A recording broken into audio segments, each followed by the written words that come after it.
Good evening. You're watching a special telecast of the Urban Debate as we focus on the cattle ban being brought in by the government. Remember, there was a notice sent out where the government very clearly said that across all states in India, the ban of the sale of cattle for slaughter has now been brought in.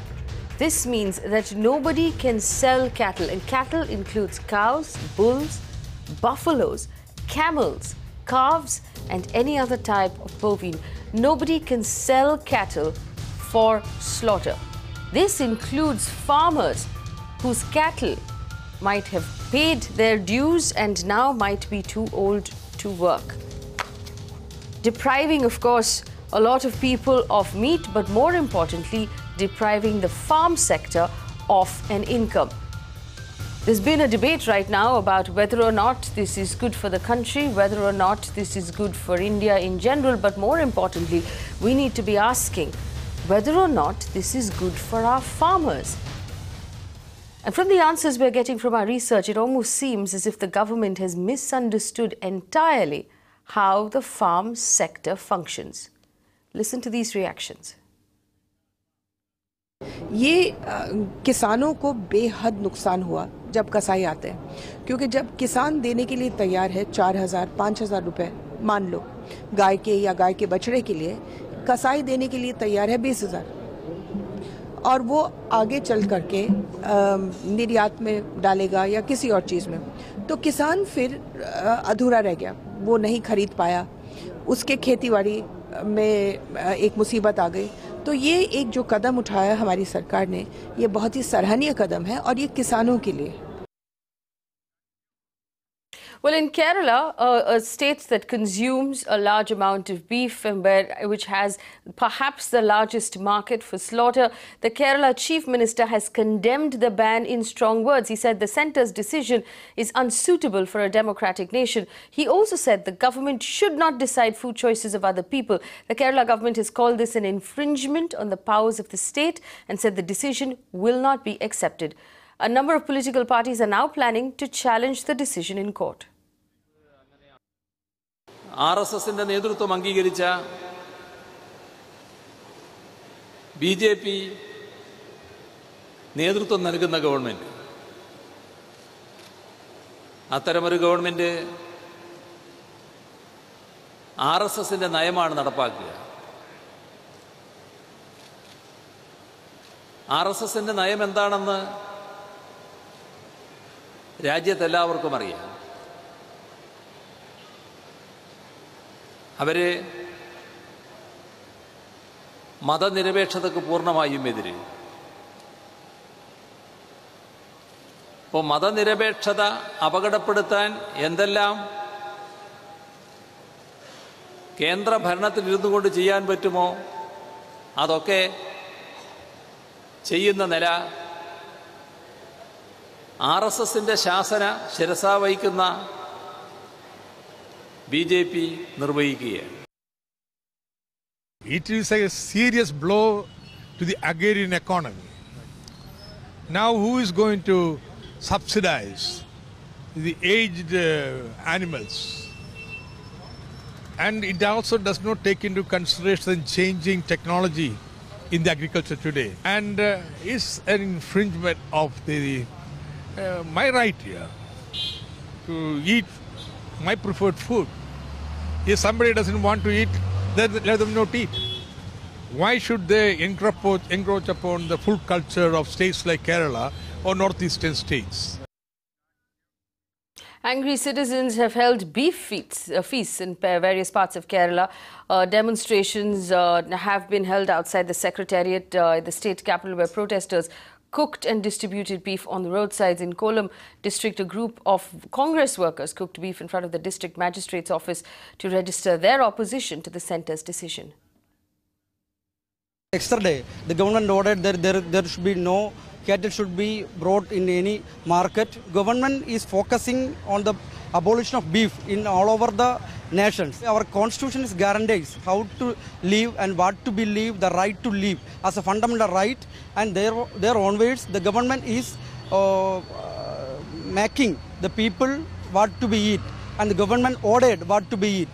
And that ground we already protects on the campuses in our Kerala, especially, and Students Federation of India is focusing all parts of the India on raising the beef issues, and also we conducting Beef Fest in front of the campus. This is an anti-democratic decision taken by Narendra Modi government.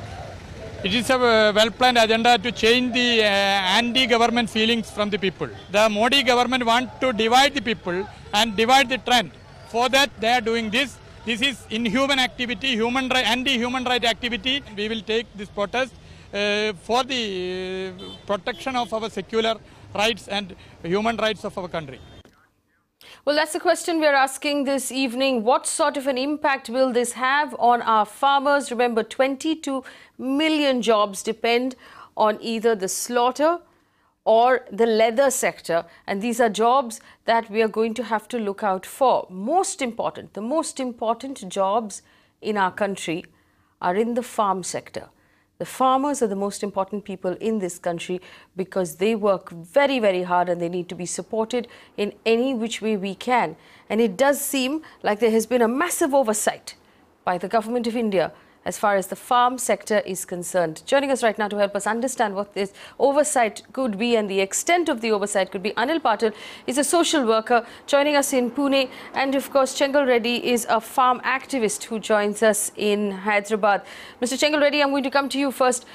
We just heard responses from the Honorable Union Minister of Women and Child Welfare, Maneka Gandhi, who said that the whole point of this ban is to make sure that the farmer has the ability to buy cattle. She says the farmer wants to buy for 5,000 and the slaughterhouse wants to buy for 20,000, so the slaughterhouse always wins. There seems to have been a basic misunderstanding as to how the farm sector actually works. No, it's a lack of understanding. Probably this lady doesn't understanding. See, look at the Indian farm sector. We have approximately 120 million farm households. Now, every house has one animal or other, whether it is cow, buffalo, sheep, goat, or a pig, something, duck, something like that. Now, animal husbandry per se gives them a regular income in regard, especially in the context of milk and all that. As we know in Gujarat, across the country, milk is the biggest daily income provider. The second is the animals per se, like sheep, goat and all that, they give you money and payment, economic stability once in 6 months or a year, and rearing them over a period of 9-10 months you will be getting definite guaranteed income. Now what we must understand here, in every family it is 90% women who looks after the animal husbandry. And the other aspect they must understand, the entire animal husbandry activity is mostly, almost 99% of scheduled caste, scheduled tribals, backward classes, fishermen, they all depend on animal husbandry. Now, this lady says that it's not question of purchase, or says no. Basically, question is, when I have an animal, my job is to rear it, get the benefit of it. Now, once its purpose is over, or it gets old, or it gets sick, what to do should be my prerogative. Government can't say what to do, what not to do. In fact, this particular issue, I think Mr. Modi has to personally attend. I mean, I have been, as an activist, I have a lot of regard for Mr. Modi because as a chief minister, he did understand from lower level issues. But in this particular issue, my own personal feeling is obviously he is not aware of this particular decision taken by Government of India. Now, let me tell you, whether Chengal Reddy, I want you to help us understand. Or is it somebody's agenda is a serious question. Mr. Reddy, I want you to help our audience understand something. You can't tell us what to eat, what not to eat. Now, this is not your business. Now, when I have an animal, when its purpose is served, what am I to do? You can't tell me. I mean, it's a pure personal habit of me. See, now the other thing, to be honest with you, this is an anti-farmer decision by NDA government. Mr. Modi must look into this very seriously. See, the political party says they will go to court. No, we are not going to courts. We will take to streets. We will cut them before the roads and then eat it. What are you going to do? Do you think you can stop us eating pigs or animals? What business have you got? I may cut a duck, I may cut a chicken, I may eat any animal of my choice. See, look, this is something which is really, really serious. This is on the eve of 3rd anniversary of Mr. Modi. This is one of the biggest mistakes Mr. Modi has committed. Yesterday, I think on the anniversary of 3rd anniversary, he has said, and this is the beginning of the fall. This is really, really bad. Personally, you see, look, apart No, from Mr. Chengal Reddy, Mr. Reddy, 1 second, sir. 1 second, Mr. Reddy.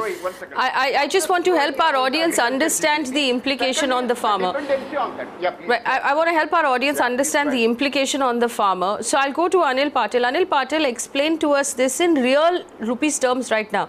If a farmer goes out and buys a bullock today, a bullock or a buffalo, and buys it, from what I understand, is priced about 20,000 rupees per animal. After a certain number of years of work, what happens when that buffalo stops giving milk, or where that bullock is no longer able to plow the fields? Tell us in rupees terms, what does that farmer normally do right now, and how will that change after this ban? Do you believe that the ban will drastically affect the farming households and the manner in which they are able to raise money? I am agree with Mr. Reddy. This law is not in favor of the farmers. अभी अगर हम लोग गाय या भैंस को संभालते हैं और उसके बाद उसका दूध देना बंद होता है, या बैल को संभाल के उसका काम करना बंद होता है, तो उसको संभालना आज की तारीख में किसान के लिए मुश्किल है। सरकार ने ये जो कानून बनाया है, इसमें जानवरों को संभालने का जिम्मा तो किसानों को दिया है, लेकिन उससे किसान को जो नुकसान होने वाला है उसका प्रावधान आज की तारीख में जो उन्होंने नोटिफिकेशन बनाया है, ये नोटिफिकेशन में नहीं है। अगर एक काऊ डंग या जो भी उससे मिलता है, उसका अगर मैन्योर बना के एग्रीकल्चर को प्रमोट किया और इस तरीके का एग्रीकल्चर का अलग से डिपार्टमेंट बना के उससे जो आने वाली उपज है उसको अगर स्पेशल रेट बनाया गया तो लोग खुशी खुशी जानवर संभालेंगे। नहीं तो आज की तारीख में इस तरीके के जानवर संभालना मुश्किल है। आपका कहना है, पाटिल साहब, आपका कहना है कि अभी जो जितने सारे किसान लोग हैं जो अभी किसान के काम कर रहे हैं, वो जानवर संभालना बंद करेंगे? वो अपने घरों में गाय खरीद के लेके आना बंद करेंगे? नहीं, लोग अभी जानवर को रास्ते पे छोड़ देंगे। अगर सरकार उनको बेचने को नहीं देगी तो क्या कर सकते हैं? आज government of India has announced that only 10% of the farmers are taking the permission for their sale. It means 90% farmers are selling their animals to slaughterhouse illegally. And in this notification, they have given. It's Hello. Okay. ठीक है. Let me also bring in Sajal. Take it. Let me also bring in Sajal Kulkarni, who joins us right now. Mr. Kulkarni is a biodiversity researcher who spent a lot of time researching and understanding our farm and our dairy and our cattle output in India. Mr. Kulkarni, what sort of an impact do you believe this ban will have? The government is pretending that this ban is pro-farmer. It is pretending that this ban is pro-poor. Is that true? Do you agree? No, it is basically, it will be a burden for the farmer. Hello? Yes, I can hear you. Go ahead. Yeah, so it will be a burden for farmer, and by the time this act, there is not a alternate arrangement for the farmers to graze their animals. Now I live in Nagpur, where we have 5 tiger projects around us.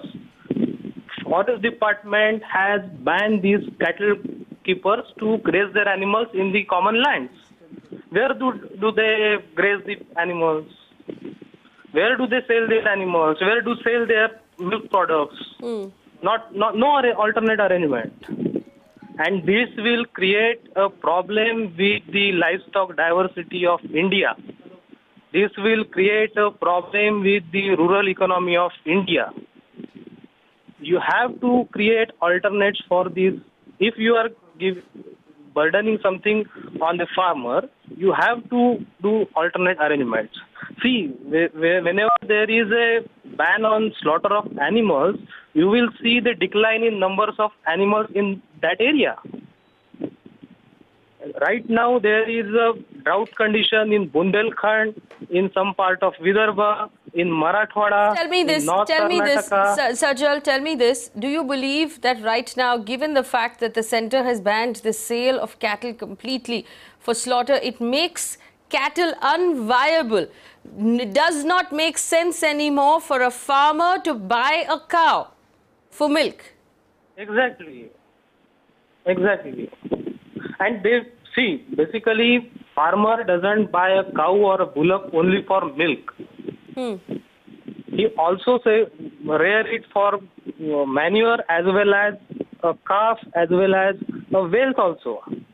But buying a cattle from market is, and if you are banning on selling it for slaughter or anything, and you have to give some proof also. If I am landless person and I am rearing a herd of cows, about 10 cows at my place, but I am landless, how can I prove that I want to sell my cow for milk purpose? There are certain communities who are rearing and landless, who are rearing animals in herds. How they can sell it? How they can sell it? Let me just tell you what the Gazette says. No person shall bring cattle to an animal market unless upon arrival he provides written declaration signed by the owner of the cattle that he is a duly authorized agent. Number 2, name and address of the cattle owner with a copy of photo identification has to be provided. Details of identification of the cattle have to be given.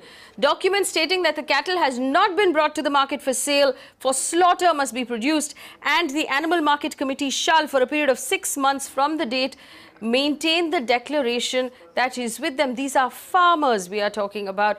This seems like a very, very complex process. Ijaz Ilmi of the BJP joins me on the phone line right now. Ijaz Ilmi, I have a farm activist and a farmer. I have 3 agriculturists and a scientist on the show with me who have all told me that this ban right now, the cattle sale ban, is against the interest of the average and the poor Indian farmer.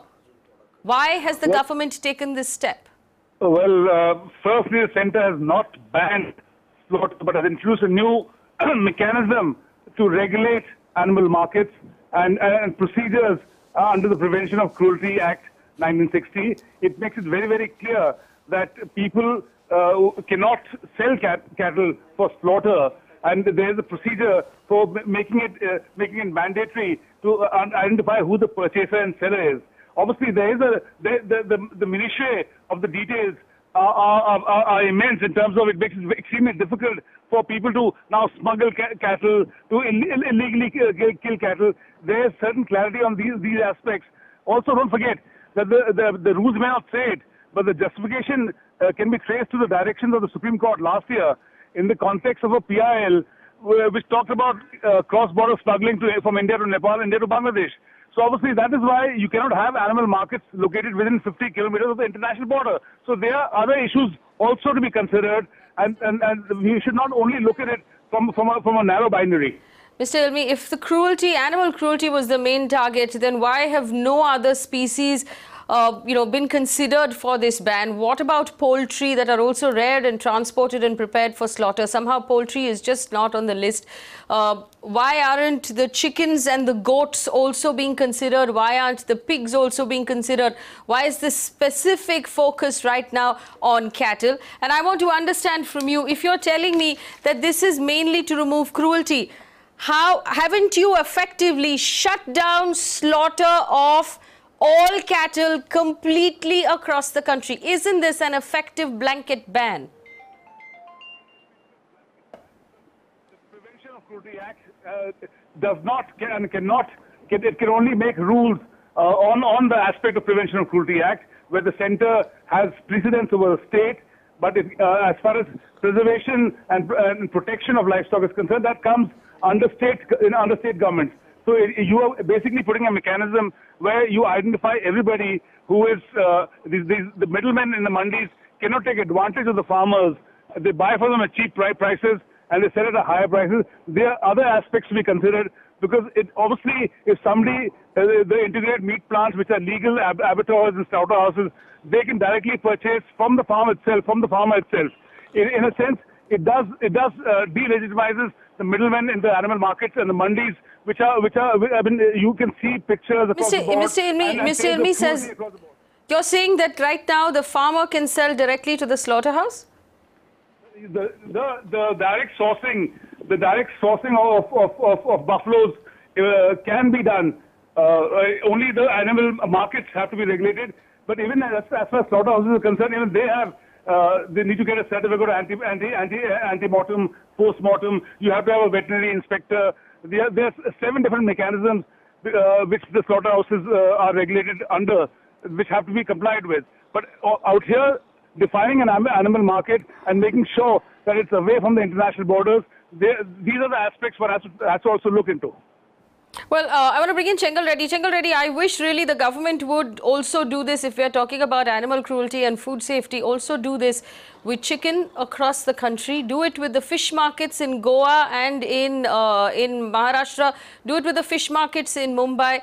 Actually conduct these sort of very, very stringent safety measures across the country. Somehow, this seems to be only cattle.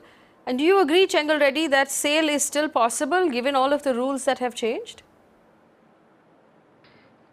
See, forget the market part of it. Let us look at the way the government of India, what it is doing to the people of this country. We are not able to provide sufficient food to the people. There are millions of people, let's take in Delhi or Bombay, who sleep on the streets.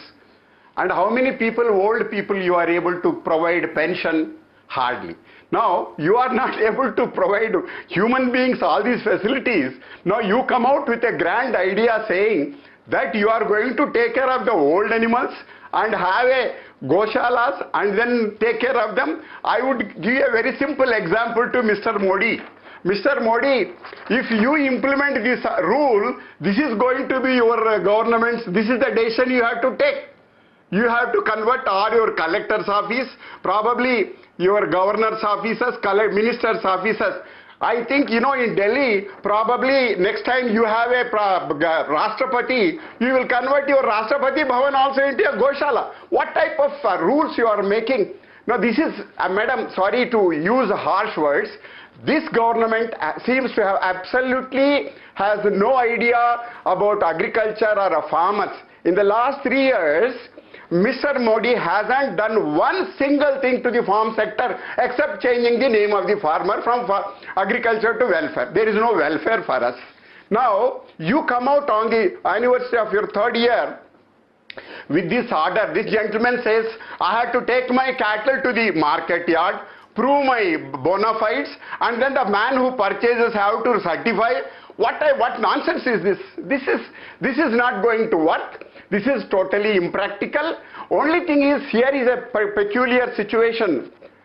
Should the farmers rebel and teach this government a lesson, or if this government itself realizes and changes this rule, which is absolutely impractical? I mean, I leave it to Mr. Modi. If he thinks that he can go on making rules tomorrow, I would ask another very simple question to Mr. Modi. Now you make rules, we will also make rules, Mr. Modi. Look at, this is your photo. What if we ask you to be like this, dress like you? You are going to tell us what to eat and we will tell you what to dress. What is going to be your answer? Now this is very bad. This is really wrong, Mr. Modi. This is not the way you should run these governments. You please set right these things, because we expected you to have a lot of maturity, statesmanship in running this country. Okay, some of these issues you are doing, but when it comes to agriculture, there is a big problem, and today this particular rule of animals, it is a joke. Please don't do that. Kindly withdraw it and then set right things. This is not going to work. There are several, this really upsets us, yes, and we are very unhappy about it. There are several problems right now. One is the fundamental right to equality and the fundamental right to life, to earn a livelihood, to run a business, that are being thwarted. The liberty to choose what to eat is being curtailed as well. And let me remind our viewers what the problem is. Now, there are a lot of people across the country who might think, if you are not from a farming family, I'm from a farming family myself, you might think that this is good for farmers. That if you ban slaughter, it's good for farmers. It is not. Let me explain to you why it is not. A farmer will buy a bullock or a bull to actually plow his farms at 25,000 rupees or 20,000 rupees per bull.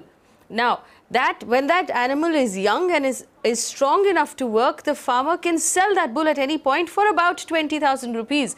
But if the animal gets injured or gets sick or is too old to work anymore, the farmer normally sells the animal for about 10,000 rupees. And that 10,000 rupees is used as capital to replace the animal on his field. This is how it works. This is how our farm sector works. Remember, we have not managed to replace the bullock-drawn plow with tractors in all of our farms, and until we do so, farmers are going to continue to use bullocks and bulls and other animals as replacements for machinery. Now, while they are doing that, we cannot interfere unless we give them an alternative. This is the question I'm asking tonight. I want to ask this question to Anil Patil. Patil ji, जब तक हमारे सारे खेतों में tractor नहीं आती, हम ये ऐसे रूल हम नहीं बना सकते.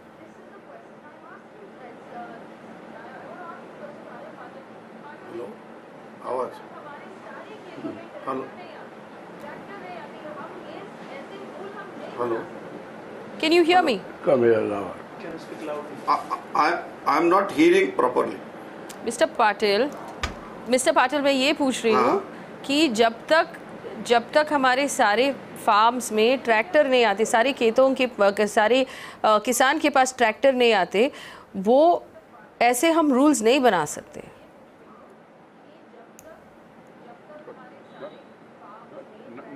Not animals, ma'am. You see, the animal rearing has nothing to do with agriculture. Please don't mix up. Okay, go ahead, Mr. Chengal Reddy, go ahead. See, basically you must understand today the mechanization has come in a big way into agriculture.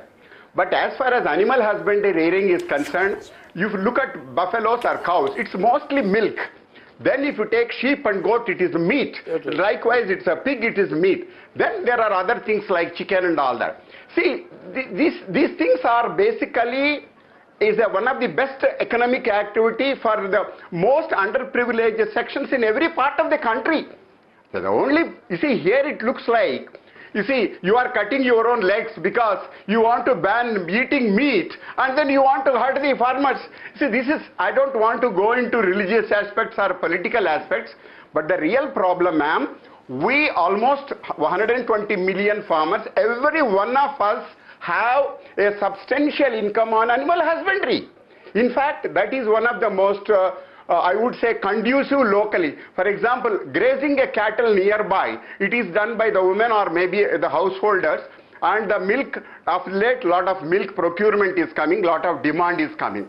Now, as Mr. Patil and other colleagues, Mr. Kulkarni said, once 15-20 years happens, then you see the animal becomes old, as you said, maybe injured, some problem comes. You see, it must be left to our prerogative. It is my right. See, you can't tell us what to do, what am I to do. You see, for me as a small farmer, maintaining my own family is difficult. See, these governments, whether Modi or Sonia Gandhi's, these people haven't given us pension till today. They have not given us minimum support price today. They have not given us credit today, crop insurance today. What is these political parties? These are all, these are a big fraud, these fellows. You see, the only today the entire agriculture is in trouble because nobody is interested. Unless this man, Mr. Modi, we thought he will do it, but somehow he has been a big disappointment in 3 years. As far as farm sector is concerned, he is not probably, it's high time. In next 2 years' time, if he can make some amends, it will be good. Otherwise, he will have some problem. Sajal Kulkarni, what does this mean for all of the other allied sectors? There is a large leather industry in this country. There are several other industries that depend on cattle. What does it mean for all of these other industries? Is it true that 22 million jobs are at stake right now? See, this will create a big problem in our country where we are going to put all these unwanted or old one livestock. Now Goshalas are also not ready to keep these animals. A single Goshala is holding around thousands of animals right now. People are coming and giving it to Goshalas, the old bullocks or the non-productive cows. But what about buffaloes? What about other animals? See, this will create a major problem in next 2-3 years. And the leather industry, the fat industry is going to hammer rigorously. Jobs do you think are at stake right now?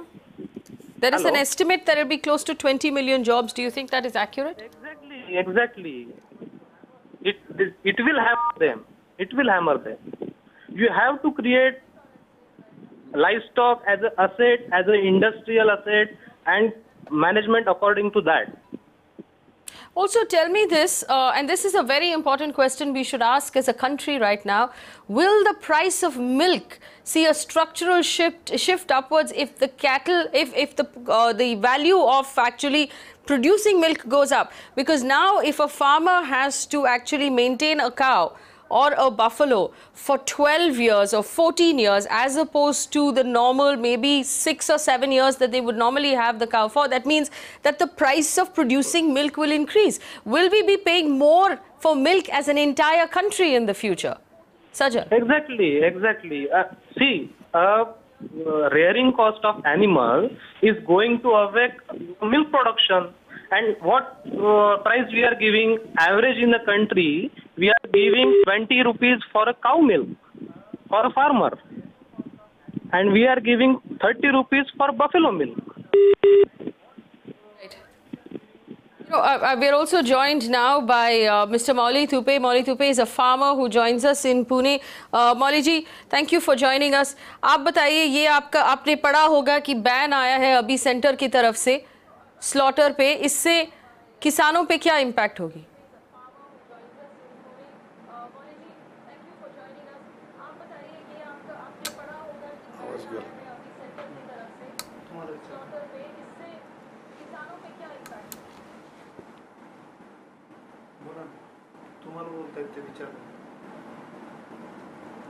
Hindi वाले बोल। मौली जी, आप बताइए इससे किसानों पे क्या impact होगी? हाँ बोल। ठीक है, अभी केंद्र सरकार ने जो कुछ जो किया है, उन्होंने अभी किसानों के लिए संरक्षण दिया है। पहले तो संरक्षण नहीं था, लेकिन अभी उन्होंने, किसानों ने, अभी उसको किसान हो या नहीं हो इसके जानकारी के लिए उन्हें पर्चा, किसानों का जमीन का पर्चा मिलना होना चाहिए, तो वो किसान असली किसान है। अब से इससे पहले किसान कौन है और ठेकेदार कौन है, इसमें कुछ मालूम नहीं होता था। हमारा तो ये कहना है कि किसान को जिस तरह सरकार ने एक पर्चा का कंपलसरी किया है, जमीन का पर्चा, उसी तरह जो ठेकेदार है उस ठेकेदार को भी उनका पहचान के लिए कुछ ना कुछ होना चाहिए। हाँ, नहीं तो अभी तक तो कुछ पता भी नहीं चलता। Let me go back to Dr. Ijaz Ilmi, who joins us right now.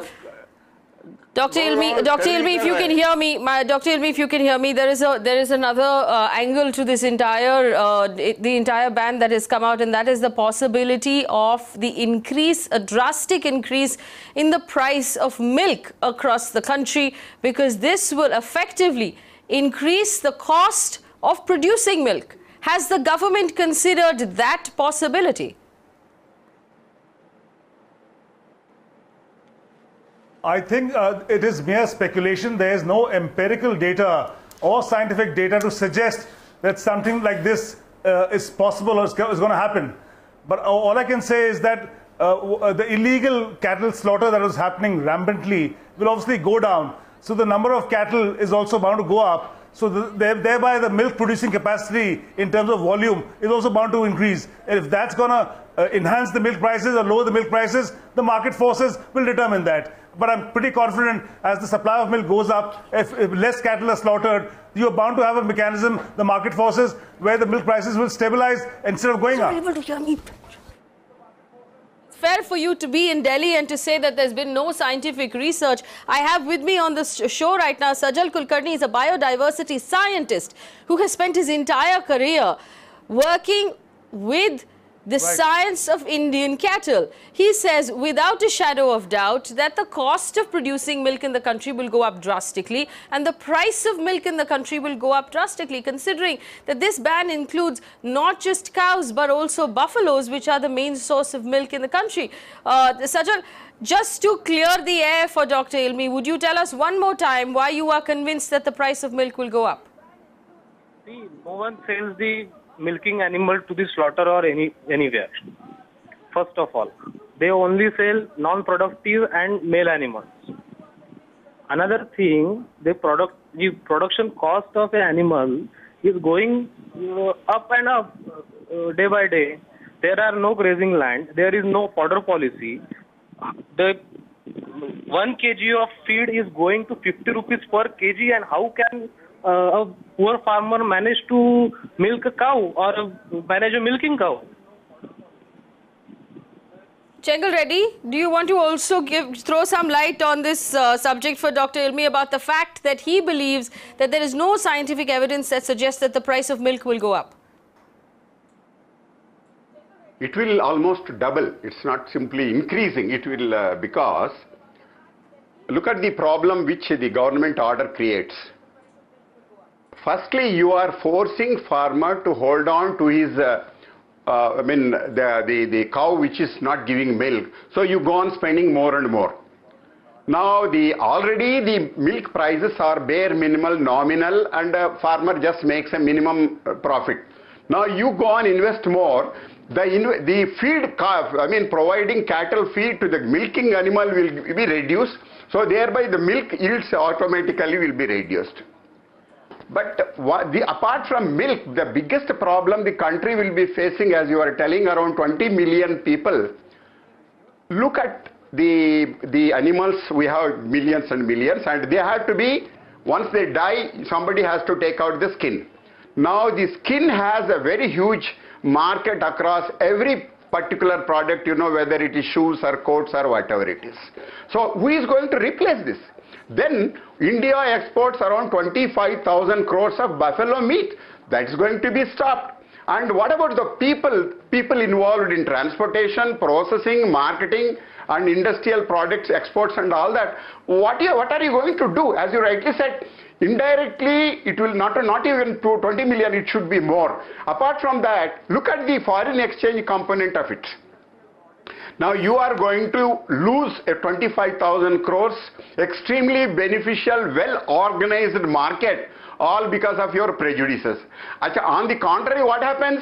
The entire burden of this losses is going to be, whether it is 30,000 crores, 50,000 crores, I can't say, but it is going to be a huge problem for the state and central governments, and it is also going to be a nuisance to the public. See, let me tell you, we are not going to keep an animal which is unproductive animal in my home. I'll just leave it in the city or a town or in the forest. What happens? I can't help it. Because my position today, 86% are small and marginal farmers. Their income is bare minimal. They are hardly able to sustain themselves. Now you want them to maintain an unproductive animal. It is just not practical, ma'am. And the other thing is the cost of meat. For example, chicken. Now chicken today is rallies around 180 to 200. It will go to 600 rupees. And then what else? Even sheep and goat meat may go to 1000 rupees. What about those people who are eating this beef and all that? How can you prevent them? Let me also make it very clear. In this country, the cattle meat is consumed by Indians. Whether they are in tribal area, scheduled caste, backward classes. Don't limit it only to one particular religion. This is totally absurd. I mean, that shows lack of ignorance. The second thing is we also eat other things like pig, pork. We all eat. Almost 60% people eat pork. How could you stop them? So therefore, in fact, other thing also, lastly, I must tell you, ask any doctor expert. You need meat protein for sustaining yourself. Let me take this question back to Dr. Ilmi. Let me take this question back to Dr. Ilmi. Dr. Ilmi, very good points being put down by both the scientist Sajal Kulkarni and the farmer activist Chengal Reddy. Point number one, this will, without a doubt, without a shadow of doubt, increase the price of milk across the country. Point number two, it will increase the price astronomically of both chicken and mutton across the country, which means food will become prohibitively expensive. Protein will become prohibitively expensive across the country. Point number three, we're talking about 20 million jobs of people, not just in slaughter, of people in transport, people in leather, people in milk. All of these people are going to be affected. Can we afford to lose 20 million jobs in this country, really? Are we really prepared to absorb all of these workers into other industry? Have we created enough jobs in this country over the last 2 years to give up 20 million jobs on a whim?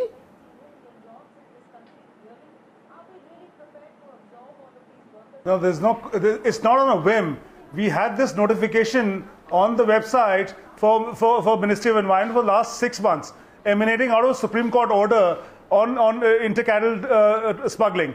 So there were views which came up, and this is primarily to prevent the cruelty of animals and for states to strengthen their prevention of cruelty mechanism so that you have a situation where illegal slaughter does not take place. Secondly, when you talk about integrated slaughter and meat plants, there's no stopping them if you're buying it directly from the farmers.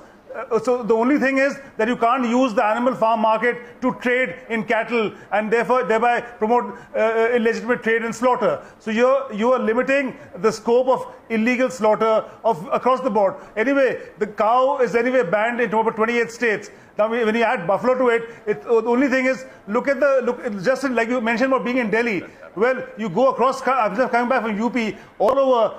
Even during transportation, there are mechanisms. You have to follow certain laws to ensure that there's no prevention of cruelty. Why can't we follow the laws? If you want to transport 8 cattle instead of 20, follow the laws and transport 8 cattle.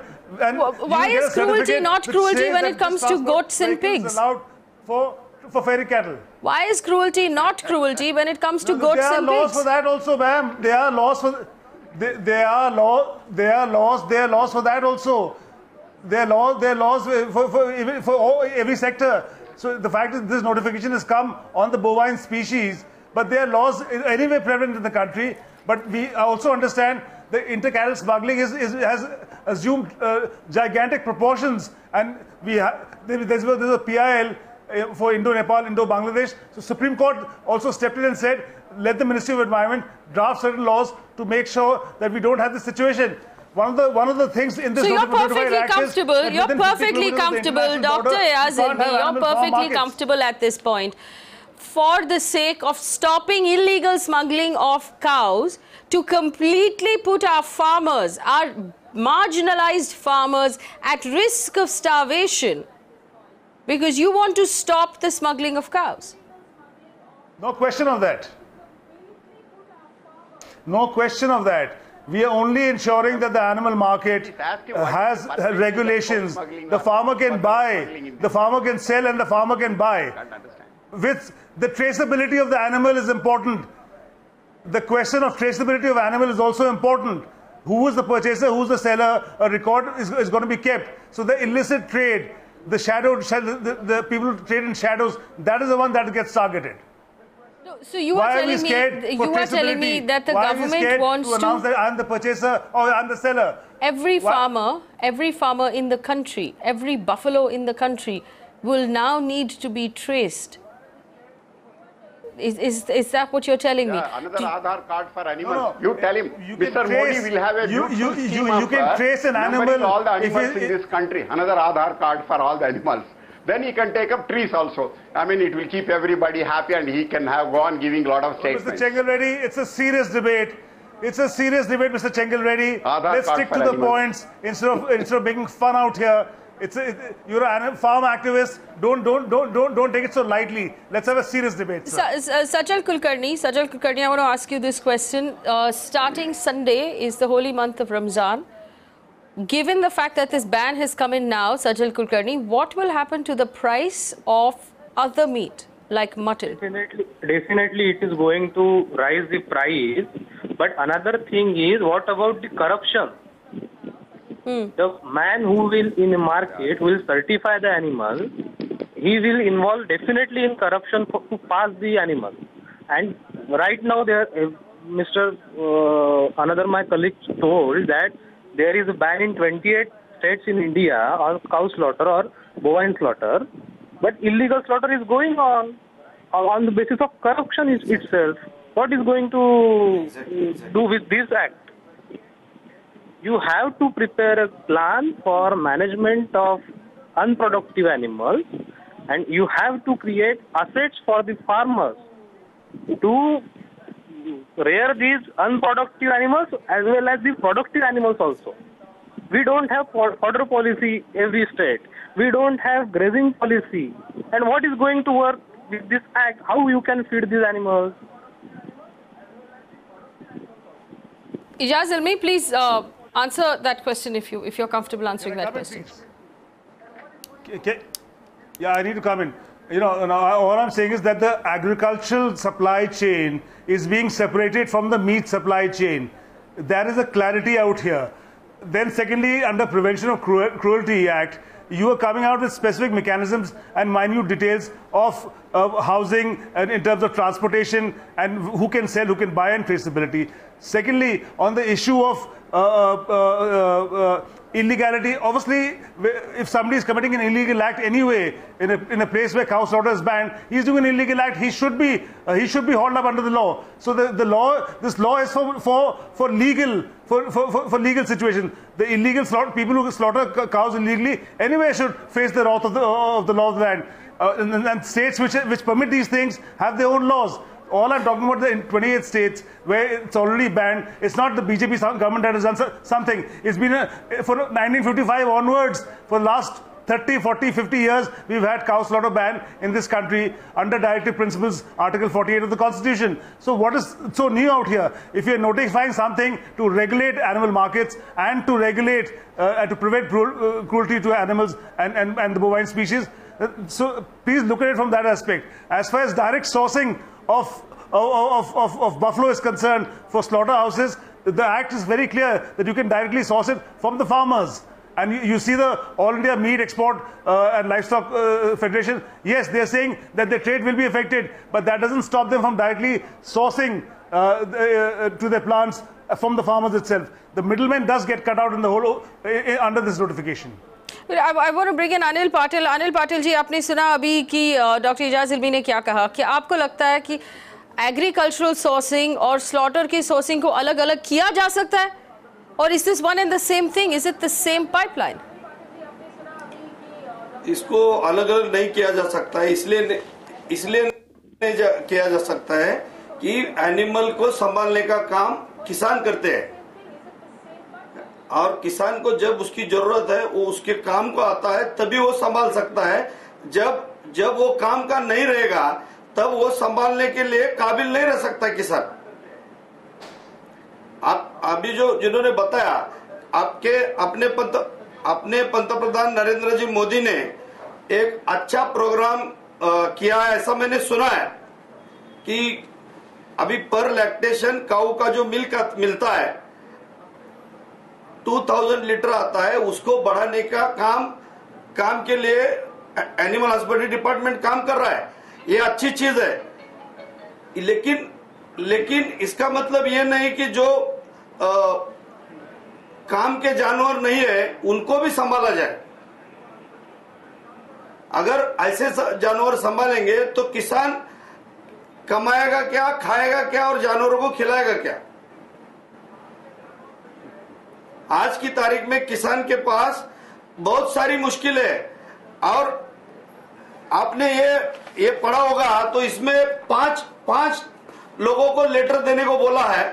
एक तरफ हम लोग cashless India कर रहे हैं, एक तरफ हम लोग पेपरलेस वर्क कर रहे हैं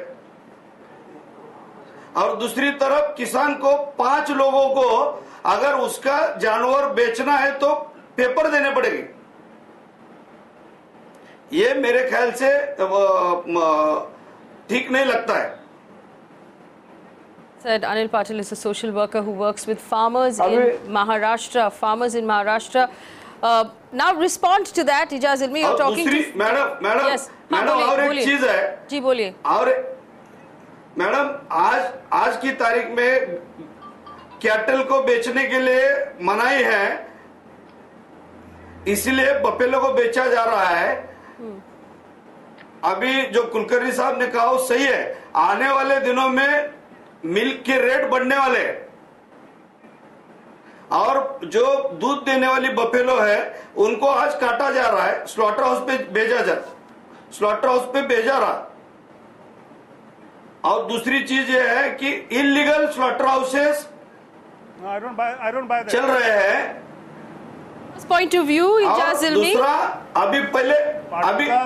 दूसरा पाटिल साहब जी, गो अहेड डॉक्टर इल्मी, गो अहेड। साहब जब कोई भैंस दूध, the buffalo in the milk cycle, in the milking stage is anyway not sold to the slaughterhouses because it is a source of revenue and remuneration for the farmer which raised the buffalo. It is only after the milking cycle is over that the buffalo goes to the integrated meat plants or slaughterhouses. That is the legal mechanism. Illegal slaughter, I mean, there are laws against it. If you illegally slaughter even a buffalo which is milching, I mean, you are violating the law. The reality is that there are mechanisms, there are 20 different laws and certificates to be gotten previously buffaloes and cows were transported. It has to be a non-milching animal. But now meat is transferred. अभी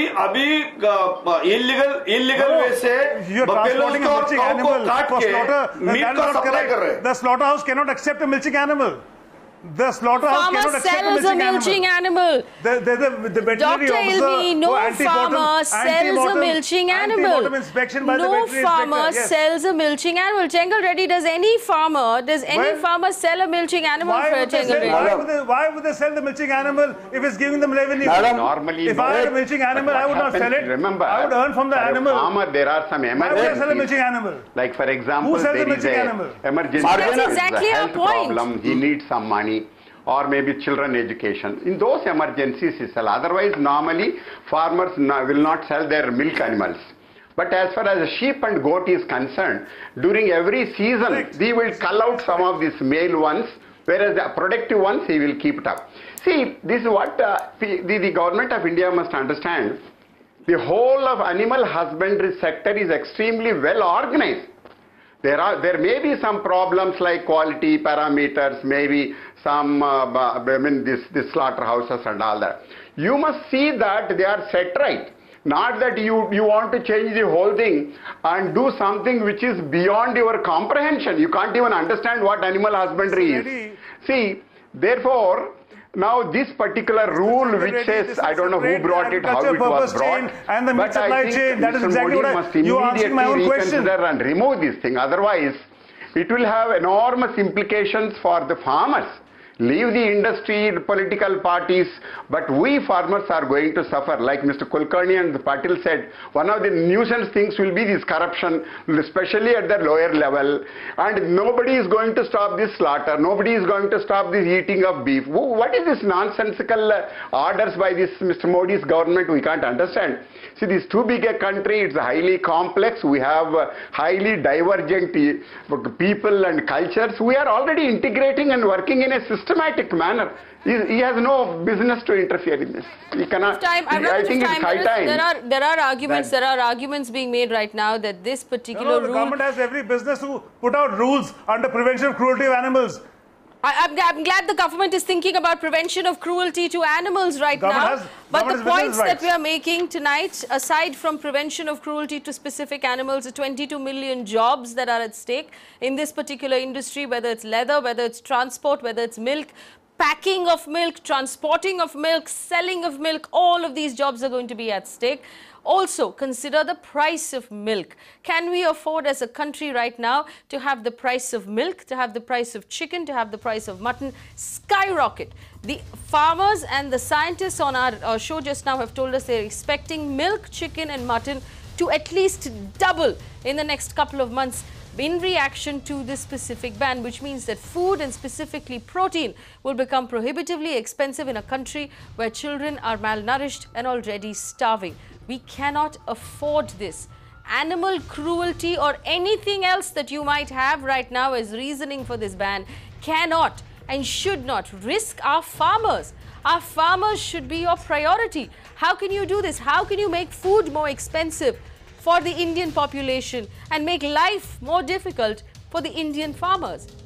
No benefit that you might have thought of in terms of animal cruelty can justify the impact that this ban is going to have on the farm sector of India and the children of this country that desperately need their milk, they need their eggs and they need their protein. You have not thought this through. It is in your best interest at this point to look at it one more time. Thanks for watching.